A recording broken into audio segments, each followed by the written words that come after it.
Bismillah ar-Rahman ar-Rahim. Salatu wassalamu ala nabiyyina Muhammad wa ala alihi wa sahbihi ajma'een. Assalamu alaikum wa rahmatullahi wa barakatuh. Welcome everybody. I'm Abdullah Azzam and here's my friend Mehmed. And today we're going to be speaking on the topic, inshallah, nationalism, its roots and causes and the effects it has had on the Muslim world. Let's begin with you, Mehmed. Let's begin with what? I'm Mehmed. I'm from Turkey. I live there, so we don't need big Yeah, introductions and stuff. This is gonna be a daily podcast. We might not upload daily, but we are gonna do these every day, and hopefully you guys inshallah. like them. I don't know Yeah, if you will, but inshallah, yeah. yeah. So let's begin with the roots of nationalism, where it comes from, and how it shaped itself as an ideology. We won't go deep into the history of it, that could be for another topic. We will just go over how it came into existence. And uh, I will go ahead and begin for like 5 minutes, inshallah, with the beginning of how it came into existence. So nationalism as an ideology, it's a really new player into the political world. It didn't exist before the Renaissance era in Europe or in the entire world, actually. Nationalism is defined as the dictionary definition of nationalism is identification with one's own nation and support for its interests, especially to the exclusion or detriment of the interests of other nations. Do you see that? As soon as we begin, we find something flawed in the ideology itself. You see, it says, especially to the exclusion or detriment of the interests of other nations. This is not our definition. This is the dictionary definition for the term. So that in itself, it puts us off into a really interesting start. What is your opinion on this, Mehmed? Yeah, to its core, nationalism makes an us and them mentality, and wants everything Yeah, good to happen to us and everything bad to happen to others. And basically, it divides people. And I don't think yeah, dividing people is a good thing. Like, we can go over if it's good. It can have its good sides. mm, Well, it can have good impacts and effects, but as an ideology and as an idea, I don't think it's necessarily good. yeah. And some people they do make the argument that being religious actually divides you from other people who don't share your religion. The difference between religious nationalism, that's not the right term, but just for the sake of understanding, I will call it that. The difference between that and the nationalism you see in nation states is that the nationalism in nation states is limited to one specific ethnicity or language, and that cannot be controlled by a person because they were simply born that way, or they were born in some other way. So it's not controlled by a person, whereas religion is controlled by a person. They choose what to believe in. So I think it's a pretty big fallacy to go ahead and make a comparison between the two. It's a false equivocation. Yeah. So moving on, how nationalism as an ideology was born in Europe. It was at the beginning of the Renaissance, after the conclusion of the Hundred Years' War between England and France. We saw the first what do you say, traces of nationalism beginning to appear in the English and French peoples. They started forming nation states because they started thinking of each other as different people, like collectively a people instead of people who are loyal to a king. They didn't see themselves as individuals anymore. Mostly people before that, they cared about them, their own family, and their close relatives. That was pretty much it. But then, after the Hundred Years' War, people started thinking about a group, a big population who shared characteristics with them, like ethnicity, language. Language was the primary unifying factor at that time. Like the Englishmen, they felt unified with the English, and the Frenchmen, they felt unified with with those who spoke French. Yeah, Mehmed, would you like to comment on that? I completely agree with you. The start of nationalism is a hundred years war, but as you pointed out, people Yeah, started to stop thinking of themselves as individuals, and that's pretty interesting. Since in today's world, individualism is one of the biggest things that make up the liberal mindset, as yeah, collectivism and populism has died out when you think about it. So that form of yeah, nationalism seems to be buried under the ground right now, and we have another entire yeah, definition or another way of using that precisely. nationalism. Yeah, that's really What interesting. what I also believe is like in Roman times, Mm. you've seen nationalism because they actually differentiate themselves from the other nations as well. No, that's not nationalism. That's like, what do you say? The Romans, they saw all people under their empire as civilized and all people outside their empire as barbaric. And Hmm. that those people, they weren't defined by being Roman as in Latin or Italian. They saw the Okay. Greeks as civilized too. So that's not the nationalism in the definition we are looking at today. Okay. That's Alright. that's like seeing the person who is under the same ruler as me is greater than the person who is not. That is a more accurate description of the Roman differentiation. Okay. Yeah.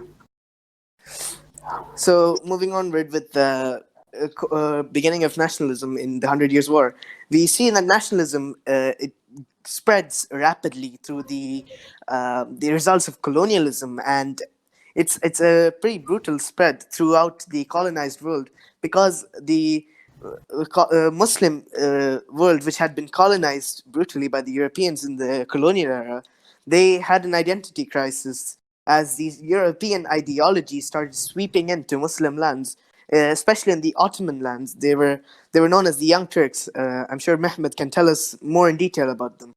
Basically, the Young Turks are people who went to Europe to have a good education, since Ottoman Yeah. Empire wasn't providing the best of educations. Well, they were still providing good education to their people, but Mm. Europe was still superior in that sense. They Yeah. went to Europe to learn about their why Europe was so successful.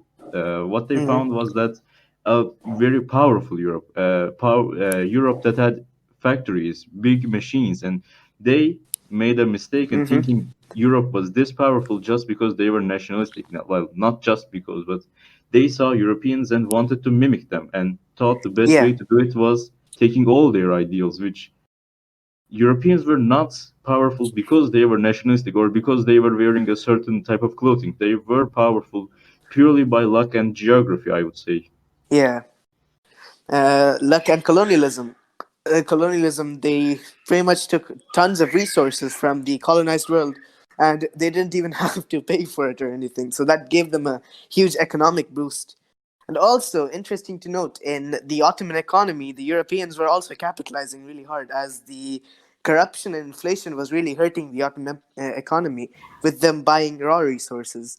This is a really interesting topic. Inshallah, we can go through it in another discussion on the fall of the Ottoman Empire. So, moving forwards, you can see the spread of nationalism starting to begin, the roots coming back from people who went to study and they started admiring European ideals because when they looked at Europe, they saw success, like Mehmed told us. So, you see this starting to come in, and slowly the peoples within the Muslim world they started to develop a separate identity.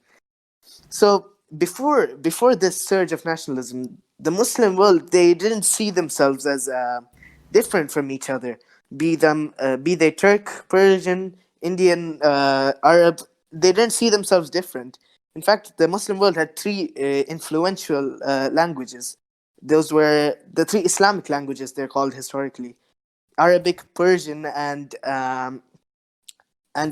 Turkish. Yeah, Arabic, Persian, and Turkish. Wherever you went in the Muslim world, at least most of the people, or if not all, would know at least one of these languages, and that would make the Muslim world a big entity that was unified linguistically and in religion. And this was a continuation of the Prophet's policy, sallallahu alaihi wasallam, when he taught that Muslims should stay united no matter what. Do you want to comment on that, Mehmed? Of course, I want to have a lot of ideas and discussions. We can have them, but as I Yeah, say, having three languages may also have been dividing, but that's the best we got. So I yeah, would prefer one unified language, but like that wasn't possible. At least Ottomans tried to unite yeah. Turkish and Arabic by using Arabic letters and stuff, but that Hmm. wasn't really successful in the Ottoman lands. People still spoke a lot of Yeah. Turkish and stuff. In the Ottoman lands, there was also a lot of Persian influence, though. It didn't really divide them, the language barrier, because all of them, most of them were educated in Persian and Arabic, the Turks, the Ottomans, at least the aristocracy. You can Yeah. see Abdul Hamid, rahimahullah, he was writing Persian poetry. So was Sultan Muhammad II, who conquered Constantinople. He recited Persian poetry when he conquered it. It's Yeah, really interesting. And even Yeah, the, even in subcontinent, if you see mm. a lot of ulama, they studied Persian as well along with Yeah. Arabic. Persian was a really influential language in that Yeah. era. So it served as a bridge between Arabic and the non-Arab world, the Persian language. well, that's what the sultans and kings and padishahs spoke. What the peoples didn't Yeah, really speak a lot of Arabic. Well, yeah, that's true. they frankly didn't care about Arabic or Persian. They Mm-hmm. stayed mostly in their villages doing farming.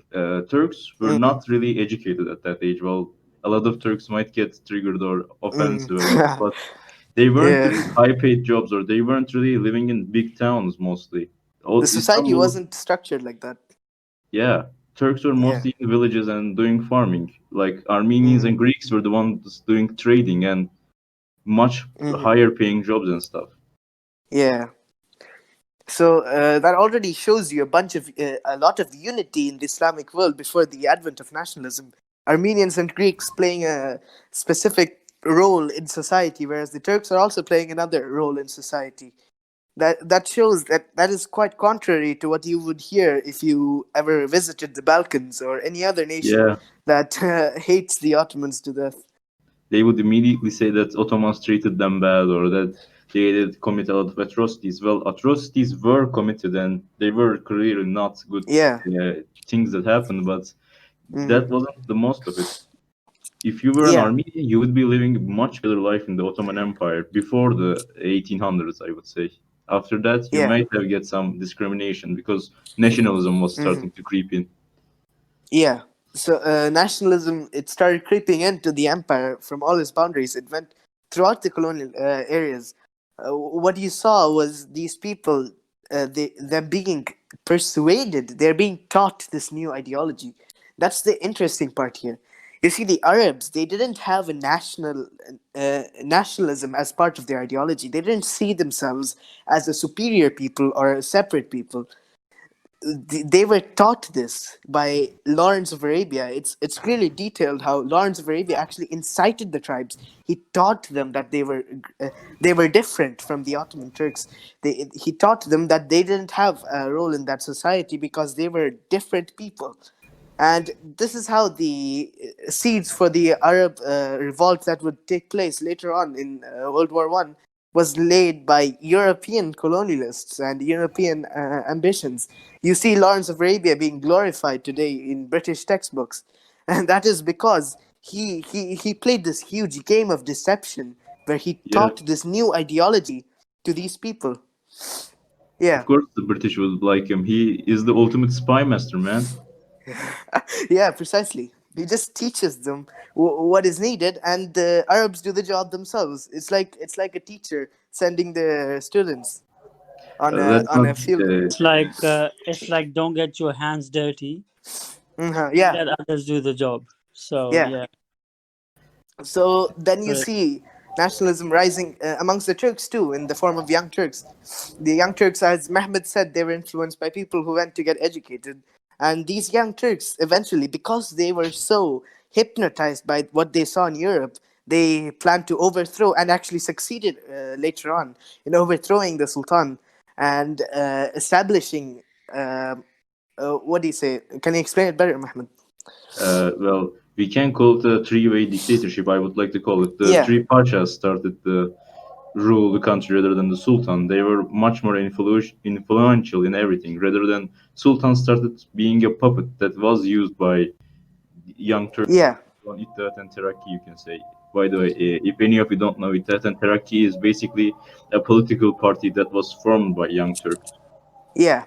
So you can see the Young Turks also promoting this new idea of a Turkish nation, purely Turkish nation. This didn't exist either before, as some would like to claim that it did. In fact, nomadic peoples always saw each other not as a single people; they saw each other as tribes. This holds true for both Arabs and Turks. The Arabs themselves, they were very divided before Islam, and they they literally used to raid each other, killing each other, and doing all sorts of atrocities to each other. They didn't have this shared sense of a people or a nation. The nationality as an ideology, it only took a hold once nation states started forming. So now you can see many ethnicities within the Ottoman Empire. They're starting to get influenced by these ideas, and the Arabs and Turks are merely a few of them. All of them got influenced by it, and the Greeks, the Armenians, they're all a part of it. They might claim otherwise. They'll say the Greeks had a national sense before the empire, the advent of nationalism. It's not true, because the Greeks played an active role in Ottoman society. They didn't see themselves as different. The only difference that was drawn in Ottoman society was between the Muslims and the dhimmis, and that wasn't much of a difference in society, because the dhimmis could still play an influential role in a specific part of society, but they were barred from the government because obviously you don't want division within the government. So the only division that was there, that was limited between different societies. I'm pretty sure Mehmed can explain that far better than me.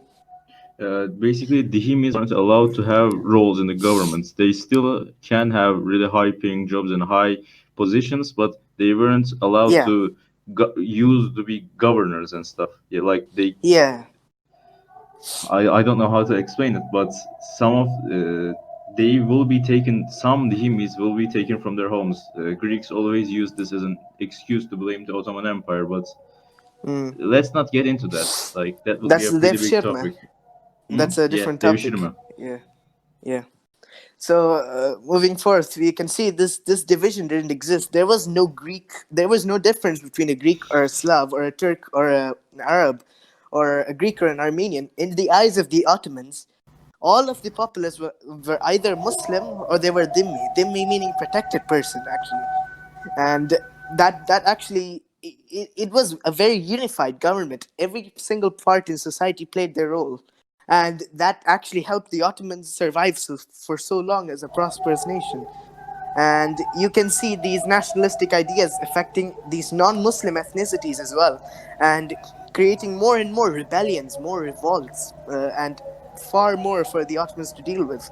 And these ideas played a role in the Armenian massacres that took place in World War I later on. And that was a horrific incident that we discussed before in our previous lectures. So, Mehmed, would you like to go on about how nationalism shaped the modern day Middle East? Well, Let's begin with nationalism. it. Well, start of the Middle East's current borders were started at the end of the Ottoman Empire, as at the end of Yeah. World War I, we can say. After the war was over, during the war, Armenians revolted, Arabs revolted.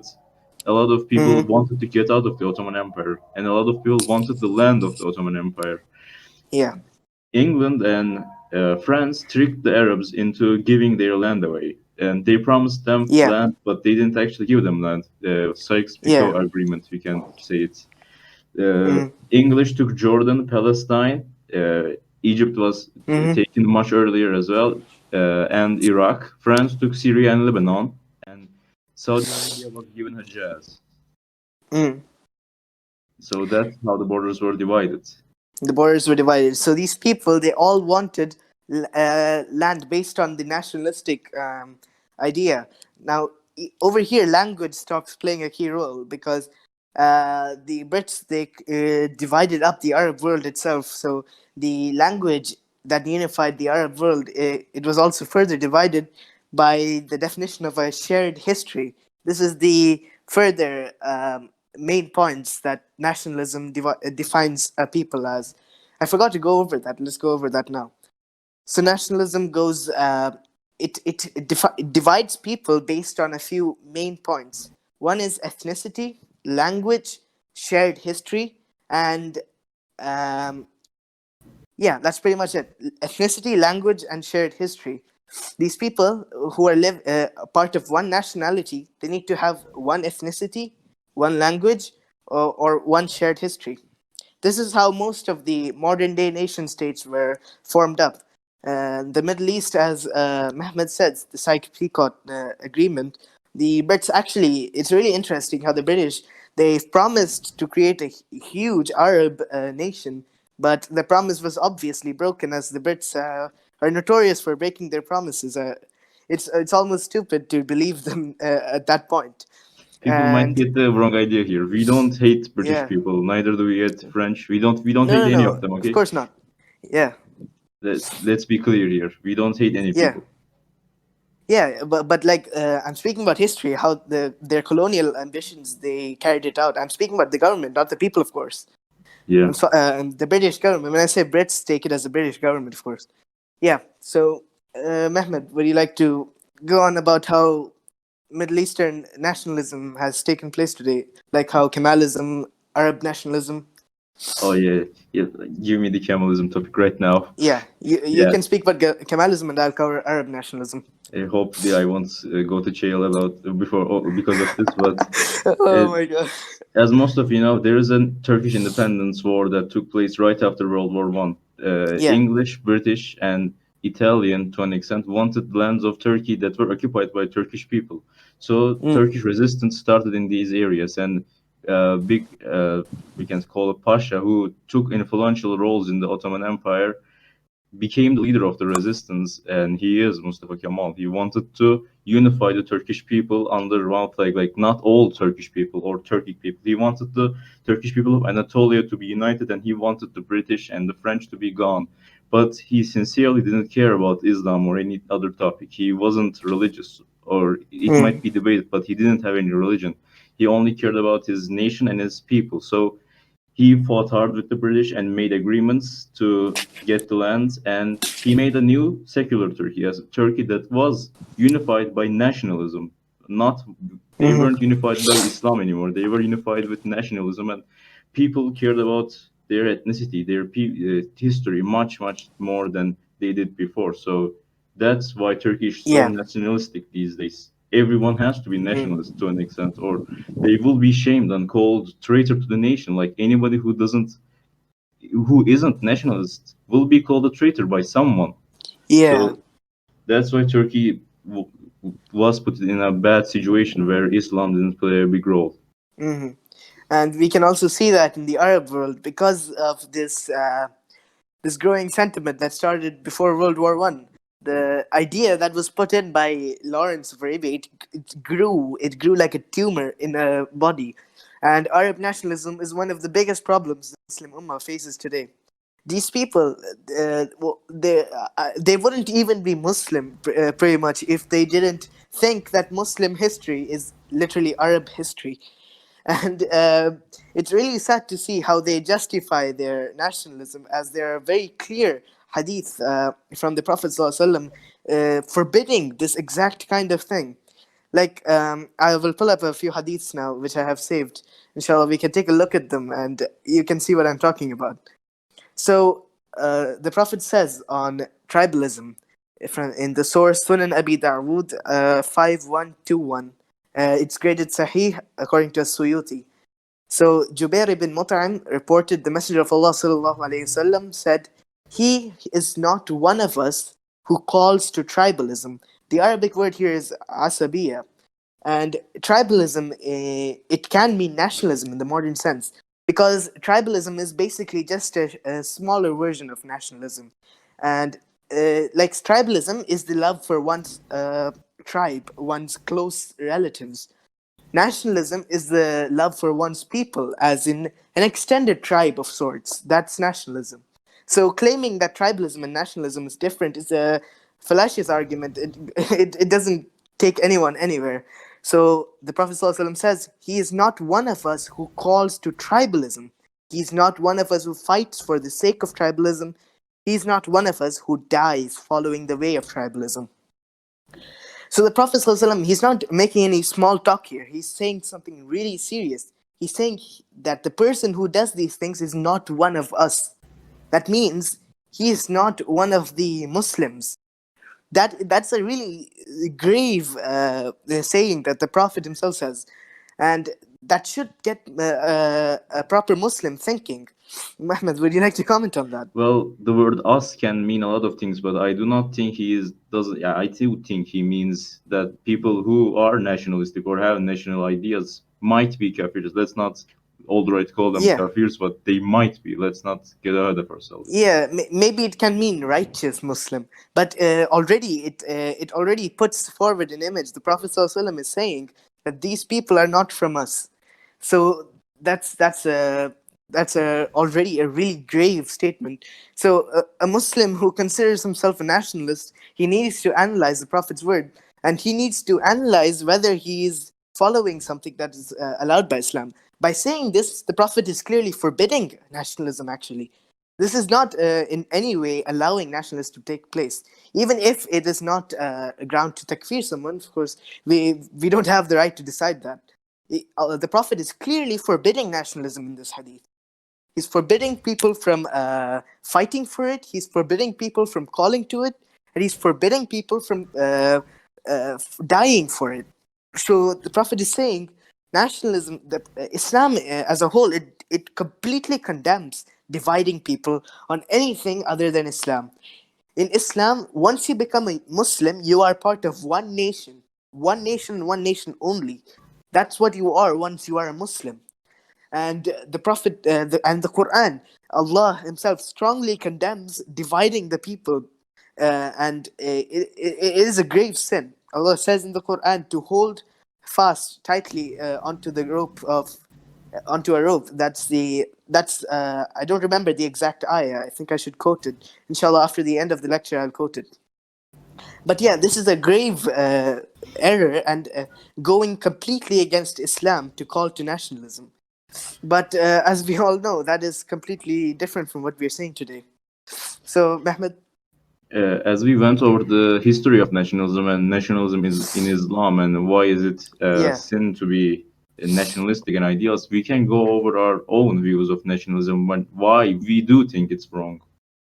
hmm yeah, I think it's wrong because it's dividing the people unnecessarily, and it's creating a new uh, identity based on an accident. That's the main thing here. It's an accident. The people were born into what they are, and everyone is born into what they are. Nobody chooses to be born as an Arab or a Turk or a Persian. They don't choose that. They are born as it is. And so priding yourself over an accident is like what do you say? Acting like you earned the lottery you won.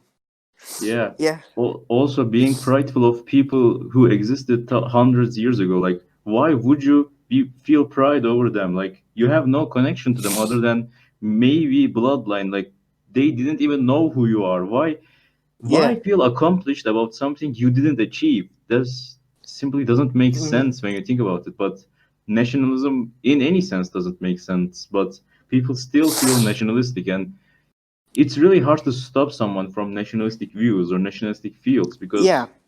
I I think think we we all should have go been over there. that. Yeah, I think Yeah. we have been there before. Like, Yeah, I have. I have been there. I'm not going to deny it. Everyone has been there. everyone feels some type of nationalism because that's how we are taught, or maybe it's in our genes. Yeah. It might be in our genes. Like, we don't know how that works, but everyone feels an extent nationalism, but we have to suppress these feelings because they are not Mm. correct. It's not good to care about your people and not care about someone else. It's basically dividing people like insects, dividing people on hmm what they look like. Yeah. It's simply stupid. Why racism gets so much hate, meanwhile racial nationalism Nationalism is glorified. yeah, it simply Also, doesn't add up. also about nationalism, it's not about genes, it's about upbringing. Like every single person, they're exposed to nationalism from a really early age. Like they are exposed to it no matter where they're from, because nationalism has gripped the entire world in its clutches. Every single child who grows up, he's exposed to it, either from one way or the other. My parents, alhamdulillah, they didn't expose me to it, but I got exposed to it out of discrimination because other people started hating on me based on my nationality, which I wasn't proud of. So then I was forced to become proud of that. That's so. In a way, those who are exposed to it, it affects the entire population in a way, because as Mehmed said, those who are nationalistic, they call those who are non-nationalistic traitors, and they kick them out of society. And that's a really hard thing for many people to bear. I want to go. So, inshallah, after this, we're going to go through the effects of modern society on nationalism and how it grows in people. Yeah, Mehmed. Before that, can I tell us a little story? I don't know how much of it is actually the truth and how much of it is a story, but there is the Yeah. story of how Mustafa Kemal became a nationalist. You Uh know, he huh. was living in Thessaloniki, or Selanik as it was called in Ottoman Yeah. times, Yeah. and there were a lot of Greeks, a lot of Armenians there, and not a lot of Turks were living there. He was Hmm. discriminated against, and that's why he started being feeling nationalistic. He Yeah. only had liberal views at first. Like, of course, he had liberal views. Those don't come Mm. from birth or discrimination, but he was Mm. discriminated and he started discriminating them because they were doing the same thing. Basically, Yeah. all of it was born from anger and hatred towards these Yeah. uh, people. That's what Like I'm saying. It's like discrimination. It's nationalism is basically breeding discrimination, and discrimination breeds more discrimination, which breeds more nationalism. It's an endless cycle. cycle of hatred, you can say. Yeah. Well, So. like the thing is, people blame an entire population of the fault of one person. Like because it's easy Uh to huh. do that. It's the easy way. It's how you Yeah. can Be- justify these actions. It makes it easier. because you That's have why someone to people are. blame who is in Yeah, front of you. people need things to blame. Otherwise, they only have themselves to blame. Uh huh. It's a really sad thing how nationalism has gripped today's society. And even though you see so many scholars calling out to the Muslims are the worst affected by this nationalism, because the Islamic nations, many of them, when they came out of the clutches of colonialism, they were stripped of an identity. The colonialists, they didn't leave the Islamic identity there. They suppressed it really hard. They made sure that the people they were ruling over, the colonized people, they made sure these people didn't have allegiances to anybody other than themselves, the colonial masters. You see remnants of this reverence for the colonizers. This in another lecture I should cover it about how this Uh, colonization the bread I will like interrupt you here, but I yeah think I have to say this. The colonized people didn't have anything else to grip yeah onto. They had to be nationalist, otherwise they wouldn't be able to survive. Their culture, their uh-huh existence, all of it would have been erased by the colonizers. So yeah. we can't really blame them for it when you Yeah, think we aren't about it. blaming them. We are explaining how disgusting of an origin nationalism has. It's bred from oppression and colonization. So you can see here in another lecture. So I'll go over how these colonizers they built a inferiority complex in the colonized peoples that even persists to this day. If you see anybody like from the most of the world, most people when they see Europe or someone from Europe, a European, they see him as someone who's superior in intellect or in ideals, who has superior ideals. Just like Mehmed said, the Young Turks, they were gripped by the European advancements and these ideals. Nationalism was basically indirectly imposed on most of the world, in a way, in an indirect way, like similar to how liberalism is being imposed today. Yeah, we can Yeah, talk about. Yeah, we actually talked about that before, but we didn't record that. We might yeah, talk yeah. about it again one day, but Inshallah, we yeah. don't want to promise anything. Yeah. So we can see nationalism in today's society. It's dividing the Muslim Ummah more and more. Everywhere you look, you don't see a Muslim struggle. You see a nationalistic struggle. The second thing anybody asks you, like even before, if someone asks you if you're a Muslim or not, they most probably would ask you where you're from. And wherever you're from, it doesn't matter if you're Muslim or not. If you're from somewhere that they don't like or they hate, their attitude is completely biased to you, no matter if you're Muslim or not. And that is completely contrary to what the Prophet has taught us. And it is building a huge, huge barrier between the Muslim world, preventing it from unifying in a way, once again, that would pose a significant world power.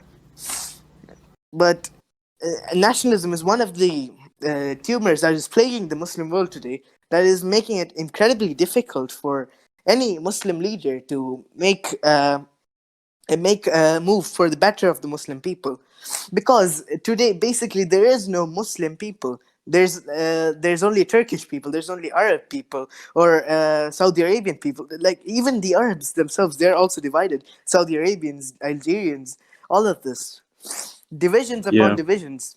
It's like the colonial. I will make an example out of the colonial rule of the British in India. They used a policy called the divide and rule policy.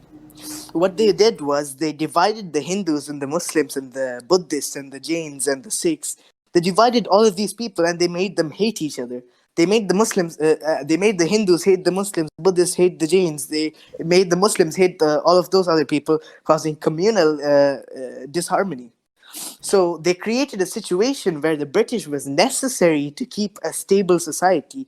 And once the British left that society, you see India today, where so many minorities are oppressed and so much communal violence happening in unprecedented terms. Pretty And smart move by the Brits, by the way. Like yeah, big it's a brain smart move, not move. gonna lie. It's a very efficient tactic, and but a brutal one. They don't care about the colonized people. It's an efficient tactic which allowed them to keep India for so long, and the remnants of that is what you see today in nationalism. Nationalism is basically that tactic used to a much bigger scale, and that too unintentionally, most probably. If you Yeah. look at the maps of North Africa or most of Africa itself, what do you see? You see a child given a ruler and allowed to draw anything he wants. This is literally how the Europeans created these nations today. You want to comment on that? When you look at Libya's border, like that straight, those straight borders look so unappealing. Like, man, if you like maps, you probably don't want to look at Africa. Like, Yeah, bruh. It's legit. like they just completely drew it and they gave it to the people, and now the people are proud of those very same borders that were drawn by the Europeans. Yeah. That makes a big problem. Anyways, yeah. So I think we covered modern society being shaped by nationalism. You don't see any like Albanians or Kemalists. You know, Albanians. Many of them they're very nationalistic, I and don't they understand that. Like, man, yeah why would someone be an Albanian nationalist? Like, yeah I'm it's we are making every Albanian out there our enemies, but like Albania yeah. isn't a big country. Neither is it a powerful country. It neither does it like, bruh. Why would you be proud of being Albanian? Look, bro, I get it that it's your people and everything, but then they start worshipping this guy called Skanderbeg, who fought the Ottomans. And these people, these Albanians, many of them are Muslim, and they say Skanderbeg was a hero in defeating the Muslim Ottomans. And then you go, hold up, wait. Aren't you Muslim? And then they start making these wild excuses, right? Like I had one person, I was debating him. He told me that the Ottomans weren't Muslim because they allied the Venetians to fight the Albanians. But that's so stupid. I was like, bro, you're literally fighting the caliph. And then also, there are many Albanians. Actually, the irony of it is, so many Albanian Muslims actually fought with the Ottomans against Skanderbeg. And that they call them traitors. These same people who are a part of the nation. This shows how stupid nationalism is. People need to learn this one lesson. I always tell it. Don't be Yeah, proud of your history. Like, yeah, I hate my history. Aside from the Muslim nations that were created, I hate yeah, the Young Turks. I hate the Huns. None of them were good people because none of them were Muslim. It's as yeah. simple as that. That's They were precisely what it is. they attacked innocent people, and you shouldn't be proud of people who attacked innocent people or attacked Muslims or attacked Islam. Why be proud of Yeah. other people? You don't have to be proud because it's imposed on them to be proud of your history. But you Hmm. really shouldn't be proud of it because there is nothing to be Oh, proud of. also, it because of the nationalism, this democracy thing came as well. There was no concept of democracy in Islam. Yeah. Yeah. Yeah. So if you can Democracy just didn't exist. Democracy, it's a government system. We should go over that it's a separate topic, actually. We should go over that, inshallah, in another lecture. I'm planning to discuss the the differences between an Islamic government system and the liberal democratic government system you see today, and inshallah point out which one is superior by using proper arguments, inshallah. Inshallah. It's a big topic, so we should fit that in here for now. Yeah. So moving forward with the nationalism, it completely deludes the people. And nationalism. It's a form of self-recognition. It's narcissism in a way. It's Yeah. like people It really start is to just love narcissism. themselves. Yeah, it's just an excuse to love oneself, and that's a really sad reality. People, nationalism is being glorified. Like if you say you're not nationalist, you immediately get asked why. Why don't you love your own people? Like, bro, nationalism is not about loving your people. It's about being narcissistic and thinking your people is different to every single person. When you think about it, it should be the opposite. When you ask someone if they're Yeah. nationalist, you should say, "Why are you nationalist?" But Yeah, that's precisely what it should be. It's like, it's a it's a plague to the Muslim world. yeah, we talked about why nationalism is bad and what we think about. We can talk about how we can make someone who is really nationalistic into someone who isn't. Like, how do Mm. we? I don't want to say convert because convert is used in the religious sense, but turn to Yeah, the good sides. ideologically convert. Yes. So the best way to go about it is if they're a Muslim, you first check if they're Muslim or not. If they're not a Muslim, there's no point going about it because they don't believe in the same ideals you do, or they don't have the any source for the same ideals that you have Yeah. in the first place. But if they're a Muslim, what you need to do is to show them the Quran and the Sunnah. Just show it to them. And you show them that this is what the Prophet said about nationalism. This is what Allah said about dividing your people. And then you show them how the Prophet wasn't proud of his pagan ancestors. None of the Sahaba were proud of the pagan history. You know what, Umar radiallahu anhu, the second rightly guided Khalifa of Islam, he said something along these lines. Okay, I don't correctly remember the hadith. He said that the Arabs were nothing before Islam, and the Arabs were made a great people by Islam. Islam honored them, That and goes for every type of people. That goes for yeah, Turks. That goes for Indians. yeah. That goes for Persians. Even for Indians, they were Hindus, bro. Islam honored so many of them. Today you see the inhabitants of Pakistan and some parts of India. These people, they were honored by Islam. They were elevated. They weren't already in an elevated status. Nobody was. Not the Arabs, not the Turks. Nobody. They were all a vile people. They all had their goods and their bads, and there was Yes. nothing to be proud of them. And when Islam came, these people, they become elevated, they become noble, they become a part of a big nation, a nation of prosperity, a nation of truth, a nation of love, brotherhood. The Prophet ﷺ said, love your Muslim brother more than your own blood brother. Now, the Yeah. Prophet didn't say, love your Arab Muslim brother or your Turk Muslim brother. No, he said Muslim brother. It doesn't matter where he's from. So you're supposed to love him much more than your own blood brother. This is what Islam tries to build, and nationalism completely destroys that foundation. You need to open the eyes of the nationalist you're speaking to. You need to show him that this is what Islam was trying to build. And if you truly are a Muslim and you believe that the Prophet's ideals and Allah's ideals are the most perfect ideals, what you need to do, you need to show him these are the. If you believe in this, you need to follow this. You need to follow this. Yeah, but when you tell them that these hadiths, these verses from the Quran, they don't like nationalism. When we tell them this, they literally have cognitive dissonance. Yeah, they do. They, I've they spoken don't to not many. understand. What? I've spoken to some people like that. They have cognitive dissonance. It just breaks down. Like, you don't want to accept the facts, but these are the facts, no matter what you do. Yeah, Facts over feelings. yeah. It's really sad. Like even those who are rational people themselves, they have cognitive dissonance when their identity itself is threatened. That's the problem. Nationalism is part of the person's identity. That's why it's so hard to get rid of. Yeah.